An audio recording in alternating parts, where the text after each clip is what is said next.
Hey guys, so today we are going to talk about expressions and equations. So our learning target for this section is just to be able to use the order of operations to manipulate expressions and equations. Okay, so we are going to talk about a new acronym. You are used to PEMDAS, or however you want to refer to it. The problem with PEMDAS is that parentheses is not all inclusive, and multiplication and division and addition and subtraction are actually one step each. Like multiplication and division is one step, addition and subtraction is another step. So someone smarter than me came up with GEMS. So you'll see GEMS. So gems like diamonds, not gems like Slim Jims. Okay. So G is for grouping symbols. That includes parentheses, brackets, these other brackets, and fraction bars. Okay, fraction bars is one you don't think of very often, but it does count as a grouping symbol. So in other words, you have to solve the top of the fraction and the bottom of the fraction before you can reduce the fraction. Next is exponents and roots. So remember, exponents would be like x squared, roots would be the square root of 4. Multiplication and division are the same step, left to right. Addition and subtraction are the same step, from left to right. This is what I will refer to in this class. We will not be using PEMDAS. However, if you are more comfortable with this, I don't mind if that's what you use on your own, but this is how I will teach.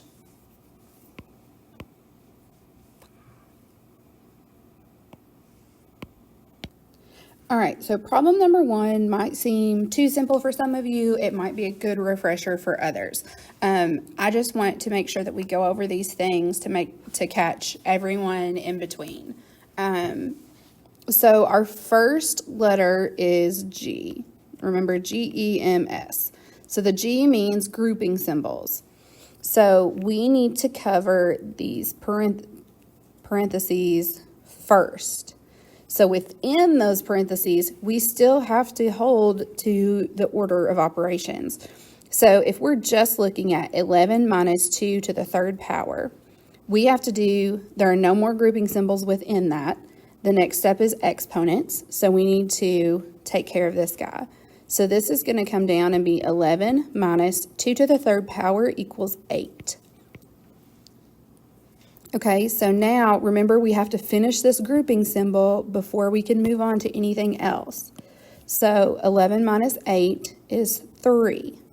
So now we can bring down everything else from the original equation. So we have 29 minus, and then 3 replaces what was in parentheses, plus 6 squared divided by 4. So then our next step, that was grouping symbols, okay? So now we need to do exponents. The only exponent we have is a 6 squared. So we're going to have 29 minus 3 plus 6 squared equals 36 divided by 4. So I only rewrote 6 squared. Everything else came down exactly as is. That's all of the exponents. Now we're going to do multiplication and division from left to right. So this is subtraction, this is addition, here is division. So we're going to do 36 divided by 4. That equals 9. Everything else just comes down. All right, we did multiplication and division. Now we're doing addition and subtraction from left to right. So 29 minus 3 is 26. Bring the rest down. 26 plus 9 is 35. And that's our final answer for this problem. Okay, so let's look at number 3. Remember that in grouping symbols, fraction bars are a grouping symbol. So that means we have to take the top and the bottom and simplify each part before we can try to simplify the fraction. So let's look at the top, the numerator. Within the numerator, we have another grouping symbol. We have these parentheses. But then within those parentheses, we have another grouping symbol, which is these absolute value bars. So we're going to start with the absolute value. We're working from the inside out. So 10 minus 12 is negative 2. So I'm going to rewrite the rest of this. 7 minus parentheses, absolute value, 10 minus 12 is negative 2, absolute value bar, plus 5 squared, end parentheses. Okay, so that is our numerator in its new form. Let's simplify some more. So now we have the grouping symbol of these parentheses. Within that, we need to take the absolute value of negative 2.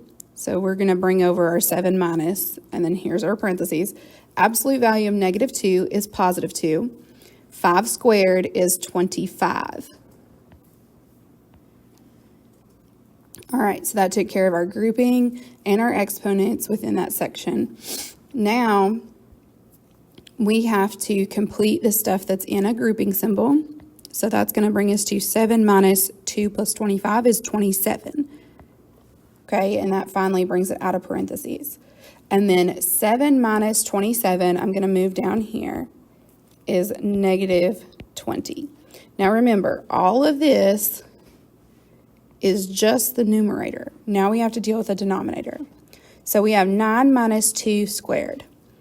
There are no more grouping symbols, but we do have an exponent. So we're going to do 9 minus 2 squared equals 4. So then we'll do 9 minus 4, that equals 5. And so I'm just going to keep carrying this 5 through to every step. So the fraction that we have right now is negative 20 over 5.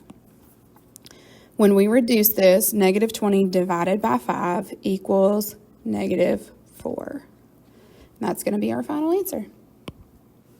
Okay, for number 5, this one has all kinds of stuff in it. So remember, we work from the inside out when we talk about grouping symbols. So we have this big grouping symbol that's a fraction. Within that grouping symbol, we have brackets. Within that grouping symbol, we have parentheses. And in that one, we have absolute value. So we're starting from the innermost grouping symbol and working our way out. So the first thing that we have is negative 6 plus 2. That equals negative 4. So I'm going to scribble that out.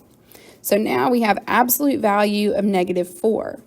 So I'm going to start bringing this stuff over. We have bracket 15 minus parenthesis. And then we had absolute value of negative 4. That equals positive 4 plus the square root of 9 end parenthesis, end bracket, squared. Now I'm going to erase some of this real quick so that you can kind of see a little bit better. It's hard to look at all of that jumbled mess. Okay. So remember that this is just our numerator. Now let's look at the next innermost grouping symbol. So we have 4 plus square root of 9. We know from the order of operations that we have to deal with this radical first because it falls in the same category as exponents. So we will have bracket 15 minus parentheses. The square root of 9 is 3. So I'm just going to replace that there. So then in those parentheses, we have 4 plus 3. 4 plus 3 equals 7. End bracket, squared. So now in the brackets, we have 15 minus 7. 15 minus 7 equals 8. And we still have our squared on the outside. So 8 squared equals 64. All right. So we've taken care of the numerator. Now let's look at the denominator. The denominator only has 2 steps, and that is going to be that we do the exponents first. So 3 cubed is equal to 27, and 3 minus 27 is negative 24. So we're just going to carry that through to every step here. And then 64 over negative 24. Here's where you need to be able to reduce a fraction. You could do this in your calculator for sure, or you can see that each step is divisible by 8, or each part is divisible by 8. So 64 divided by 8 is 8. Negative 24 divided by 8 is -3. Now, here's where I need to make 2 points. Point number 1, fractions and decimals are real numbers too. They are allowed to be answers. Do not second guess yourself just because your answer is a fraction or a decimal. All right, and then second is this negative in our answer. So when you have a fraction, -8 divided by 3 is exactly the same as 8 divided by -3 and -8/3. These are all exactly the same, and I'm going to show you with a different fraction why that's true. So let's say instead of 8 and 3, we had -4/2. And then we had 4/2. And then we had -4/2. -4 divided by 2 is -2. 4 divided by -2, -2. 4 divided by 2 is 2, -2. Okay, so it doesn't matter where you put this negative as long as you only put it in your fraction once. That's just a rule that I want you to remember, or a couple of rules. Fraction and decimals are real numbers too. They are not bad. They are not a sin. You are allowed to have those as your answer. And if you have a negative fraction, it doesn't matter where you put the sign as long as you only use it once in your fraction. Okay, so we are moving to the next section, evaluating expressions. All right, so to be clear here, an expression is anything that doesn't have an equal sign in it. Okay, so if you notice here and in all the problems we've done so far, there's no equal sign, so you cannot solve an expression. You can evaluate or simplify them, but you cannot solve for something if there's no equal sign. Okay, just a little tip for math in general. So, let me get my train of thought. You'll get used to this. I get really scatterbrained, so sometimes I have to refocus. So, here we go. Evaluating expressions. Make sure you read directions before you start a problem. I know that's redundant, but in math it's super important. We are evaluating each expression given the variable replacements. So we are supposed to take these variables, replace them in the original equation or expression. Sorry, equations have equal signs, expressions do not. So we're going to put these back into the expression and evaluate. So that means we're going to simplify, reduce it, and since it says evaluate, we most likely will get an answer that is completely numerical and will not have variables in it. So let's get going here. When you are substituting numbers in for variables, my biggest suggestion for you to make sure you do it correctly every single time is to start by rewriting the expression with just parentheses instead of variables. So that might not make sense. Watch me do it and I'll show you. All right, so instead of A, we're going to put parentheses. This is where we will put the thing that replaces A, but we're not going to do that yet. So we have parentheses times B parentheses squared over parentheses for C plus 12. And the reason that we do this is because if you'll notice B is a negative number, all of this goes in for B. All right, so the -4, the negative gets squared too. So that means this is -4 as a whole squared, and a negative times a negative is a positive. We're going to look at that in a minute a little bit more. So I need to plug a 3 in for anywhere there's an A, so my 3 will go here. I already plugged in my -4 for B, and then I need to plug an 8 in wherever there is a C, so my 8 goes here. So now let's look at this. We're going to have this 3 has nothing on the outside of it, okay? So there's no minus sign, there's nothing like +2, there's nothing out there. So we can take this 3 out of parentheses. times negative 4 squared. If you type in your calculator, negative 4 squared, your calculator reads this as negative 1 times 4 squared, which equals negative 16. That is incorrect. A negative times a negative is always a positive. One of the most important things you can do in math and you can learn in math is to know enough to know when something looks wrong. Okay, so when you square a negative number and your calculator says it's negative, you should recognize that that is incorrect. Okay, so negative 4 times negative 4 is positive 16.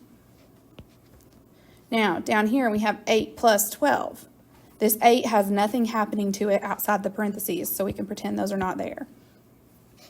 8 plus 12 is 20. Now we're going to do 3 times 16. That's 48 over 20. We're going to reduce this. If you have a hard time reducing fractions by hand mentally, one thing you can notice is these are both even. So let's just start by dividing them both by 2. So that's going to give us 24 over 10. We can divide by 2 again. We get 12 over 5. And there are no common factors between 12 and 5. So we know that that is our final answer. Remember, fractions are allowed. Okay, let's do this again. Negative x squared plus 7 y, oops, not supposed to write the variable, y plus 2 minus 1. Now, if it helps you, you can put a little x up here and a little y up here so you know what goes where. Anywhere there's an x, we need to put a 5. Anywhere there is a y, we need to put a negative 9. Now, I want you to look at this. We have a negative outside the parentheses. That is like multiplying by negative 1. That's like having to distribute a negative 1 or something, okay? So, I'm going to undo that because it's not ever going to look like that for you. You're going to have to do that yourself.